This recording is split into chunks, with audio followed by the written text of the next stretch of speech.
त्यांचे वेगवेगळे स्वयंपाक होते. या सगळ्या लोकांचा स्वयंपाक एकत्र करून सगळ्यांना एकत्रित बसवून त्यांनी त्यांचा स्वयंपाक केला.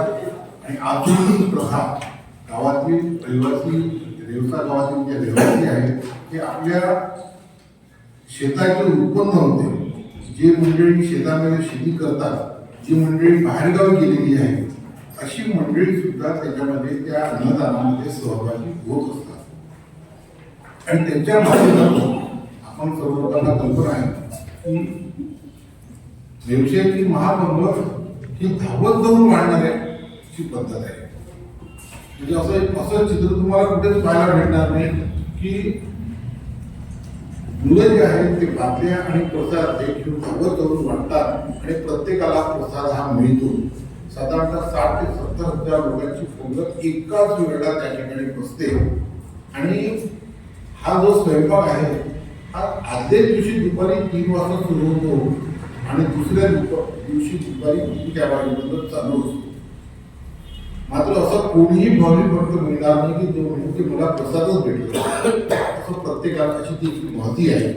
आणि त्याच्यामध्ये सगळ्यात महत्वाचा भाग असा की प्रत्येकाची भावना ही आहे की माझे महाराज या पंक्तीमध्ये कुठेतरी कोणाच्या तरी रूपामध्ये बसलेले आहेत, त्याच्यामुळे प्रत्येकापर्यंत तो प्रसाद पोहोचलाच पाहिजे अशा पद्धतीने तिथे विश्वस्त मंडळ आणि गावकरी मंडळी, गावातली तरुण मंडळी ही त्याच्यामध्ये सहभागी होत असते. जवळपास 18 क्विंटलची भाजी आमची त्या ठिकाणी असते. आमच्या रेवसा गावातील माता भगिनी त्या ठिकाणी आपल्या घरातल्या वेळा पावशा चाकू घेऊन त्या चिरतात आणि त्याच्यानंतर ती चिरलेली भाजी जी आहे ती त्या ठिकाणी बनवण्यात येते.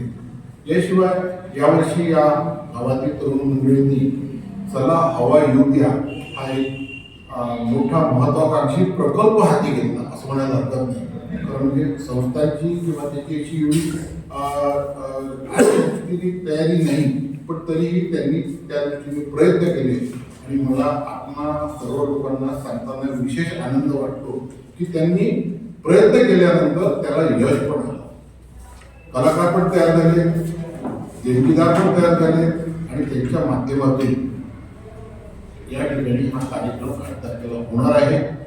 या कार्यक्रमाच्या निमित्ताने आपण सर्व लोकांना सुद्धा विनम्र आव्हान आहे की आपण सुद्धा या कार्यक्रमाचा हास्य आनंद घ्यावा. त्याच्यामध्ये कोणत्याही पद्धतीचे किट नाही.